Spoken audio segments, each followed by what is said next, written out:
And now, you know, this is not the only reason to believe that Islam is false. There's millions of reasons. I mean, from the first verse in the Quran to the last verse in the Quran is nothing but a joke. And the Muslim, they say to us, this is an amazing book. Look at this. If we go to the first verse in the Quran, how in the world Allah, he says, praise be to Allah. You see, you might say to me, well, this is a prayer. My friend, in order to make it a prayer, you have to say, pray like this. But Allah himself, without introduction, saying, in the name of Allah, the beneficent, Ar-Rahman Ar-Rahim. Okay, what does that mean? Imagine Christian Prince, he opened his program and he says, in the name of Christian Prince. So who are you? Who is the one who is talking? If Allah is talking, how he say in the name of Allah? Brother Antatar, we are going to introduce to you Brother Dakar Naik. Dakar Naik, brother, can you introduce yourself? In the name of Dakar Naik. And I am from Bangladesh. And actually I'm from India. And actually, let me say in the name of Dakar Naik again and again. And because that we're going to make Christian Prince upset. But you are Zakir Naik. Why you say in the name of Zakir Naik? And then Allah, he says, praise be to Allah. I mean, things is getting more interesting. Allah says, praise be to Allah. Do you remember the Abdul Mimi who said that Allah he pray for, not to? Allah praise be to Allah. And by the way, it's not really praise. You know, it can be that the word here is alhamdu, which means thanks to Allah. Allah is thanks in Allah. Hey Allah, thank you. Who's talking? I'm Allah. I would say thank you to Allah. Allah is saying thanks to Allah. That makes sense. I mean, who can make a lot of sense? And then Allah, he says, thee we worship. So look what happened here. Muhammad, because he's a false man, he fabricated this prayer, trying to copy the prayer of the Christians. When the Christian, they ask Jesus how to pray, he say, pray like this, our Father, right? So Muhammad, he needed a prayer equal to the Christian prayer. Okay, they have a prayer, it's called our Father, what we will do. So he tried to make a prayer which is equal, and yet he claimed that this is coming from his God, but he forgot to switch. He forgot to say, pray like this. Same time, if I am a person praying to Allah, how I say in the name of Allah? Guys, just think with me a little bit deep. How I am as a man, I can say in the name of Allah. In order to say in the name of Allah, I have to be somebody at least hired by Allah, represent Allah, correct? Like if a soldier, he says, he come to you and he says, in the name of the king, he is saying what? In the name of the authority which is given to me by the king, I can do this, right? So how you as a Muslim, you say in the name of Allah? What does that mean? It's silly. What is the name of Allah? What does that mean? People, are you following with me, or my idea isn't clear? When I say in the name of Allah, what does that mean?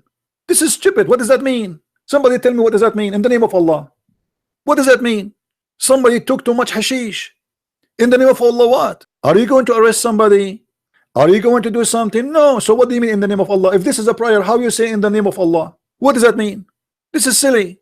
I pray to Allah by saying to him in the name of Allah. I never heard of a madness hashish like this before. But you know, the problem is people read, but nobody think deeply. I mean, we always read this in the name of Allah, but nobody want to think for a second, okay, how in the world this word even came to existence? This is very silly, very stupid. What do you mean you are saying in the name of Allah? In the name of Allah, what? To say in the name of Allah, I have to say something after it. I will do. As an example, in the name of Allah, I will, arrest you. In the name of Allah, I will judge you. In the name of Allah, but in the name of Allah, Ar-Rahman Ar-Rahim, and then you say, praise be to Allah. That's silly. That's stupid. So you notice here that the first 3 verses in this chapter, they are useless and they mean nothing. Actually, even the fourth one. In the number 5, here we go and says this is a prayer. We worship. So what the benefit of this in the name of Allah? Ar-Rahman Ar-Rahim. And praise be to Allah, the Lord of the Lord. And the beneficent. Didn't you already say the beneficent and the merciful already here? Why you are repeating it twice? I mean, do you have to repeat it after 2 seconds? Already you said that. Silly, stupid. He's just trying to make something out of nothing. Already we said that here. Why we are saying it here again? Sorry, here in this one, in verse number 3. Nothing. There's no meaning. Already I said Ar-Rahman Ar-Rahim. So as you see, every single statement in this Quran is a joke, especially if you start reading carefully and analyzing. And then look, show us the straight path. This is not really a clear translation. What as-sirat? As-sirat is a bridge where the Muslims will pass through hell, go into heaven. When they are walking in this bridge, let us use some art to explain to you this bridge. This is a bridge, and here we have heaven. We will type the word H, heaven. People, they start walking in this bridge, and people, they will walk in the top of it, but not all of them, they will be able to walk without their feet coming down from the bridge. So when you go in the bridge, if you have too much sin, supposedly, you will go almost maybe to your neck down. It's like a sandy moving, a quicksand. They call it quicksand.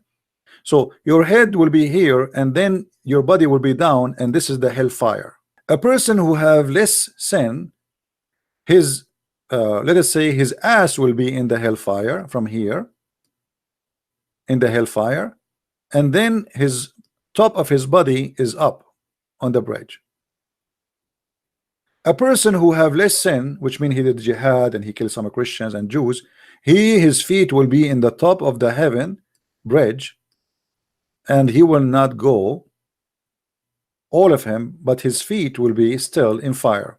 This is what as-sirat. Sirat is an idea starting from the Persian, those who worship the fire. There's a bridge, and during this bridge, people will be burned based on their sin. The Quran says, وَمَا مِنْكُمُ إِلَّا وَارِدُهَا. Not a single of you, but he will enter hell, which is a contradiction for the bridge idea. وَمَا مِنْكُمُ إِلَّا وَارِدُهَا. Every person, he will enter hell. Which means not even a single person, he will not go there. Why? Any Muslim have an idea? And by the way, this is not even a choice to accept or not. You will go to hell, guaranteed. And this is in Quran, it says, and this is a hukman maqdiya, which means this is a destiny. The Muslim translation here, they say, there's not one of you but shall approach it. That's a lie. The real translation is, not one of you but he shall enter it. That is a fixed ordinance of the Lord, fixed destiny, fixed fate. Every Muslim will enter hell, and we can show you that actually even from their own funny interpretation for the Quran. As usual, chapter 19 verse number 71, as you see. Always, do you see it? Not one of you but shall come to it, but shall enter hell. Very mad, stupid religion, collection of religions. Muhammad, he was collecting some belief from the Sabian, some from the Christian, some from the Jews, some, and then we have whatever you call it, some. Do we have any Muslim would not say something to us? All Muslims go to hell. Yes, this is what it says. I'm not the one who said that. This is the Quran. And as you see here, this is already decreed by the Lord to you. And this is again additional nail in the coffin of Islam, because according to Islam, all is decreed. So going to hell is decreed. Is not a choice. It's not about you commit sin or not. You have to go to hell. So to make it simple, what the Muslim believe, that you go to hell first, and then Allah will save some from hell and take them to the gates of heaven. So everybody, or let's say you enter the gates, there is gates, and those gates lead you.